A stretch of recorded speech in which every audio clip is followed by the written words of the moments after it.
So a few days ago, MTG Arena announced Arena Powered Cube, which will contain a bunch of cards that are going to be new to Magic Arena, and some of those cards have already been revealed to be craftable starting October 28th. And today, we also got some more spoilers on what some of the cards are in the Arena Powered Cube, and some of these cards are very exciting. However, with the exception of the list they've already provided that are going to be craftable on launch starting October 28th, everything else they've revealed today have not been confirmed to be craftable yet. And this has been confirmed by Watsy J saying that verbatim, none of the other new to Arena cards will be craftable in Constructed initially, and they will basically trickle in some of these cards to be playable in the Constructed format, Timeless and Historic format, with the exception of any cards they think are deemed too powerful for the format. Well, Jay does not specifically say this,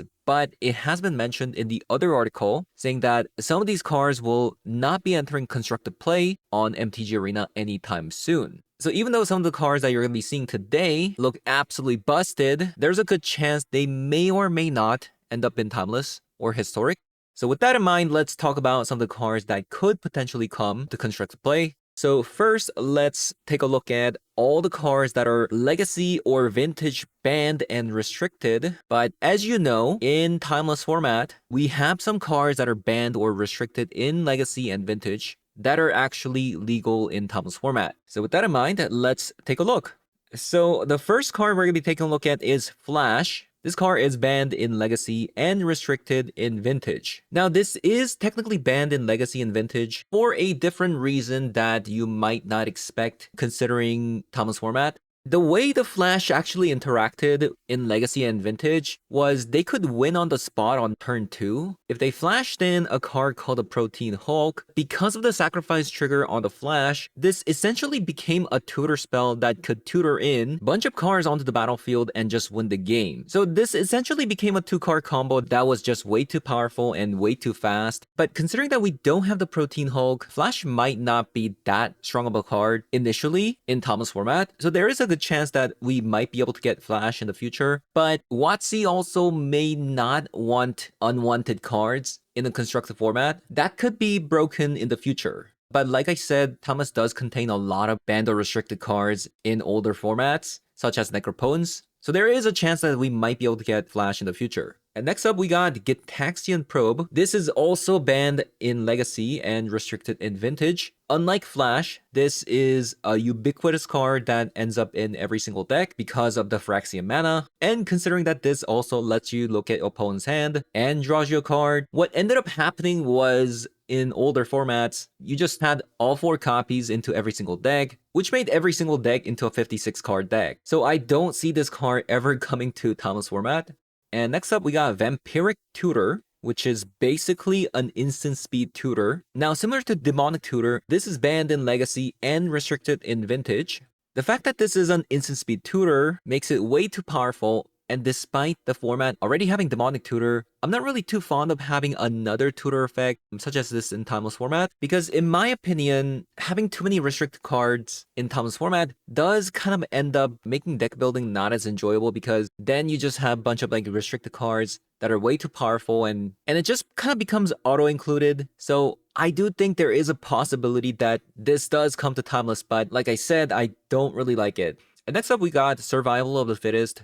This is banned in Legacy for being too powerful at the time, just letting you tutor for any card that you want. But nowadays, it also allows some really degenerate shenanigans if it was to be allowed in Legacy. For example, there could be a bunch of hollow ones coming out. And considering the fact that Legacy also has something like a Vengevine, you could expect 4 hollow ones and a bunch of Vengevines coming out onto the battlefield in a single turn, which could be very deadly if Timeless also had Vengevine. But at the moment, it should be fine in Timeless, especially without the existence of any 0-mana accelerants that gives us green source. Green is not the strongest color at the moment in Timeless, probably one of the more weaker colors, and I do think something like this could potentially help green becoming more powerful. I kind of like this.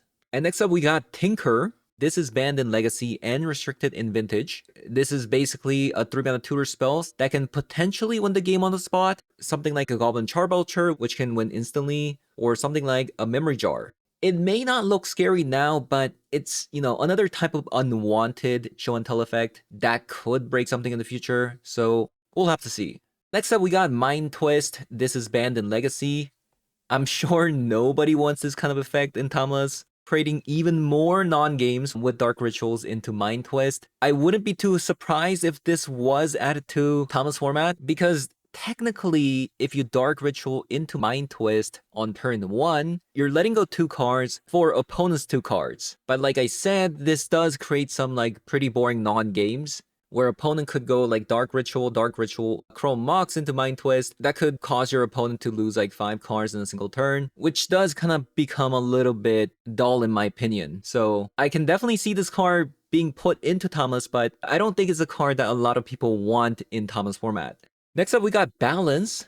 This is banned in Legacy and restricted in Vintage. This is a card that was banned because it was just way too efficient of a resource denial and shrinking literally everything. So the more you kind of hold on to the cards while opponents playing out stuff, this can be like a one-sided board wipe and also destroying a lot of lands on the battlefield for just 2 mana, which is why this card is really broken. And there's a good chance we may never see this card in Timeless format. And next up, we got Lotus Petal. This is restricted in Vintage, but not in Legacy because Vintage does have critical mass of free mana available in that format. But they also have a card called Yawgmoth's Will, which allows you to get back a Lotus Petal after you sacrifice it. So you can get a lot of free mana this way, which was deemed a little bit too powerful for the format. But we also have something like a Breach still available in the format, which is also banned in other formats other than Timeless and Historic. So we are in a little bit of a unique situation where this card could single-handedly spawn a bunch of combo decks in the format because we have something like a Breach available. So we'll have to see. This is technically legal in Legacy and people like this card, especially the ones that play it. And it could also make something like Oko a lot better. I do think this is eventually going to come to Timeless, but it's probably going to be something that they put into the format a little bit down the line. I don't think it's going to come soon because I think their plan is to eventually and gradually increase the power level of the format, not instantly. Like cards like these that generate mana for free, the format does kind of get crazy. Next up, we have Frantic Search. This is banned in Legacy for being an instant speed and allowing you to untap 3 lands, which means that it can essentially become a free spell, or even more if you pair up with things like Lotus Field or Ancient Tomb. Allowing you to loot 2 cards means that it can also be used in a variety of decks that want to look for combo pieces, or even put reanimate creatures into the graveyard. And I don't think this is a card that is going to end up in Timeless, but not 100%. I'm not saying it's 100%, but considering that we have things like Treasure Cruise and Dig Through Time, which wants cards in the yard, casting this gives you 3 mana back and put 3 cards in the graveyard, which is quite a lot. So I don't think something like this will probably end up in Timeless, but who knows? We're talking about a format with Necropotence, Dig Through Time, Treasure Cruise, things like that.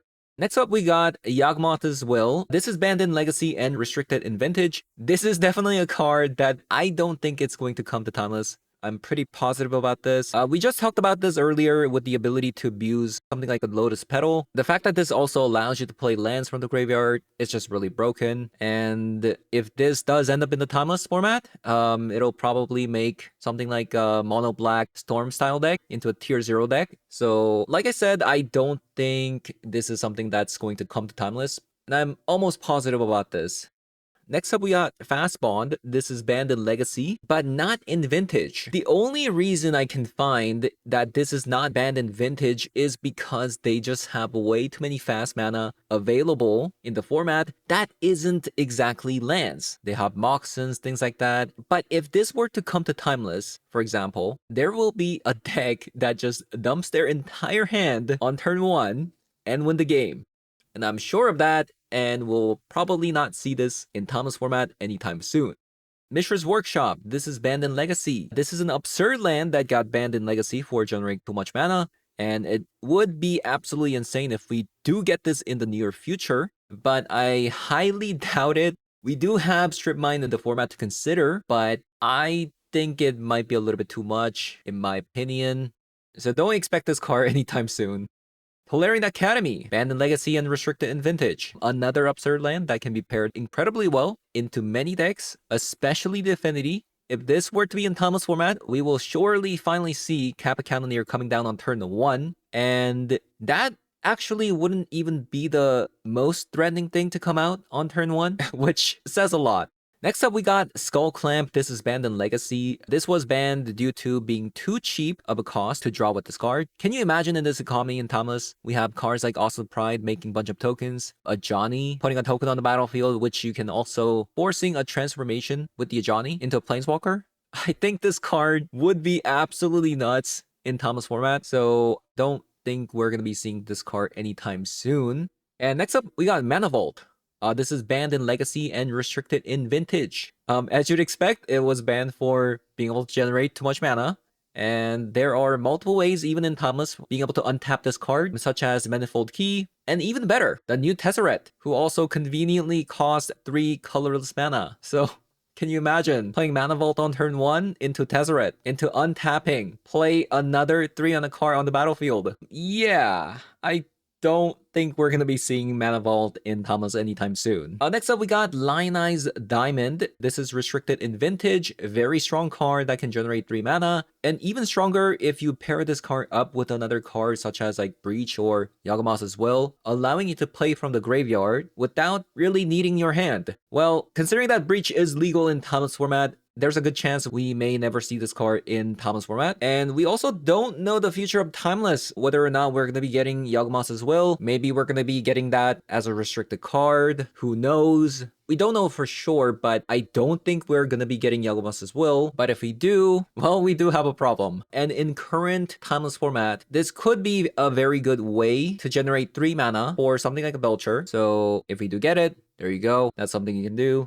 Next up, we got Mystical Tutor, banned in Legacy and restricted in Vintage. A very convenient tutor for the Show and Tell deck at an instant speed too. Yeah, so this is never gonna come to Timeless format.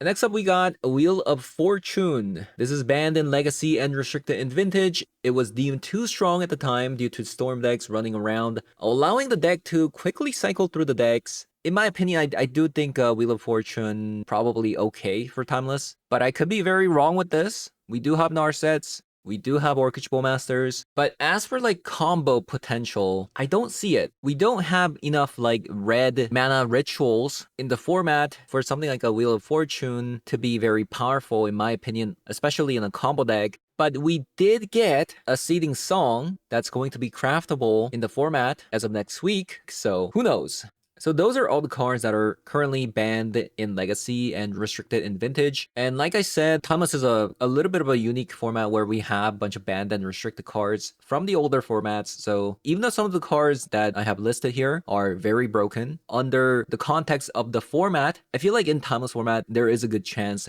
a lot of these cards may make it to Timeless. And when that time comes, well, it'll be a spectacle. Now we're moving on to some of the cards that I do think will definitely end up in Timeless. Starting off, we have Manamorphose. This is basically a cornerstone of many combo decks in the older format, allowing you to chain off many of these cards together, increasing that storm count, or even the prowess decks, which may want these kind of effects, where you can cast multiple non-creature spells per turn. So next up, we got Hymn to the Tourach, which is a very powerful card, but it's not an auto-include in a lot of the decks, and even in Mono Black and Legacy, they tend to run like maybe 2 or 3 copies, or even not even 1 copy of it in the deck, because of the randomness nature of this card, which can also be a little bit of a downside as well. Let's say if you're playing against something like a Reanimate deck, you discard their Reanimate creature, and well, that's not good. So it is a strong 2-for-1, but it is a double-edged sword at the same time. Next up, we got Archon of Cruelty, fantastic Reanimate target that isn't played as much as the other Reanimate target that you often see, which is the Aatroxa, but nonetheless played a lot, still very powerful, and not being a legendary means that in Historic, you can use cards like Persist to reanimate it, which does not hurt your life total, if that is your concern. And next up, we got Animate Dead. Speaking of reanimating, Animate Dead is another fantastic card to the Timeless format. It's almost guaranteed that we're going to be getting this, considering that we already have Reanimate, and basically, it's a better Persist.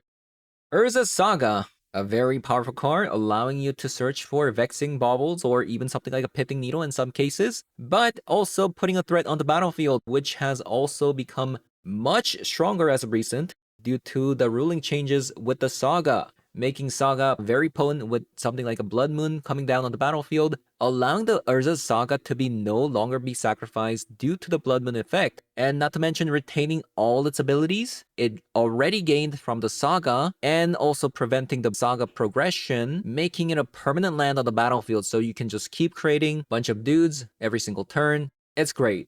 Next up, we got Dark Depths. This is a powerful land that can become 20/20 flying indestructible creature. It is a powerful card, but the format having things like Swords of Plowshare and Solitude, it can bypass indestructibility, and you also got some bounce effects as well, such as Brazen Borrower. It shouldn't be too big of an issue, although it does lead to some unexpected turn 2 kills if they somehow play Dark Depths on turn 1 into Dark Ritual into Vampire Hexmage, which was also announced to be craftable starting next week. This probably means, almost guaranteed, that Dark Depths is going to be also added to Timeless format very soon, because why else would they be adding something like Vampire Hexmage into the format? Next up, we got Echo of Eons. This is basically Daze Undoing, except it has a little bit more synergy with things like discard spells, allowing you to play it from the graveyard. So if you don't necessarily have self-discard in the deck, the Daze Undoing could be a little bit better than Echo of Eons, but if you have something like a Psychic Frog, for instance, this could become a very nice card to have, especially if you already run things like Narset in the deck. And last but not least, we have the two cards here, Force of Will and Daze. I'm sure a lot of people are waiting for these cards, and I think Wizard of the Coast, depending on what happens with Force of Negation, they may or may not add Force of Will or Daze to the format, because they've already experienced that adding Force of Will and Daze to the format becomes kind of irreversible. I think Wizard of the Coast already knows this and wants the format to be a little bit different, in my opinion. But they did also mention that given enough time, they will eventually add Force of Will to the format. I don't think it's going to come immediately, because they already announced Force of Negation coming to Timeless with the Avatar set. So I do think this is coming for sure, but it's not going to come immediately. The reason why I say it's irreversible is because having things like Force of Will and Daze, and now Force of Negation, does kind of warp the format in a way that a lot of the decks just want a lot of cantrips. They just want a lot of cantrips with very little threats, and they're just going to be protecting that one threat until they win the game. So every blue deck will just run Brainstorm, Ponder, some Preordains. Now that we also have Preordain, by the way, that's going to come next week. They put Ragavan down on turn 1, and they just win the game. So that's kind of what happens when you have cards like this. So what ends up happening because of that, they eventually start banning some of these threats that snowball. So for example, Ragavan got banned from Legacy, and then they also banned something like Dreadhorde Arcanist for kind of the same reason, generating more cards with 12 copies of cantrips in the deck. And same thing happened recently with something like the Psychic Frog. So this is just going to keep continuing when they print a card that snowballs. And now that we have a lot of these cantrips, even things like Treasure Cruise and Dictor Time may also get restricted in Timeless format. And I think what's going to happen is we're going to see a format with just bunch of restricted cards, and 1/3 of the deck will become restricted, and we're gonna have a very, very dull deck building experience, in my opinion. So we're kind of following that same footstep as the older formats, in my opinion, right now, if these were to come. So I think WotC probably already knows this, and they're kind of treading the needles very slowly. So they want to kind of trickle in some of these cards to see what ends up happening before the format becomes irreversible and just end up with a bunch of restricted cards. So yeah, that's kind of my 2 cents with the Force of Will and Daze. Believe me, I do love playing Temple decks, and I would also love to have my hands on Force of Will and Daze, but I don't think it's going to be too healthy to get these cards before we have our hands on with the Force of Negation, in my opinion, because at the moment, we do already have a very, very good color representation, except maybe green. Green is probably the weakest. We have blue and black being the strongest of the format, and then we have white and red followed after that, and green just being kind of a splash color at the moment. So yeah, that is my speculation with the potential cards coming to Thomas format. And I believe not all the cards are spoiled from the cube, and I may or may not make another video of this style, but we'll see.